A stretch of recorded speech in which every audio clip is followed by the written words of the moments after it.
masasabi mo sa CR nila? Sobrang linis. Maganda, may tissue, basta malinis. Kompleto, Oo, no? malinis.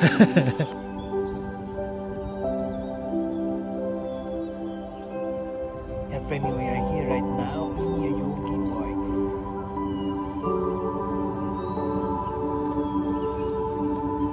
Ang peg dito lakad-lakad lang. Nakaka-relax siya. Yan.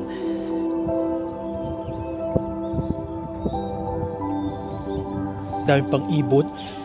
May uwak. May dove. Anong ibon na yon? Kalapati. Hindi yung nakita na sa puno. Parakit. Parakit. Family ng parrot yun. Stay tuned lang kayo dahil there will be a lot of places, food, tips, and reminders during winter time in Japan.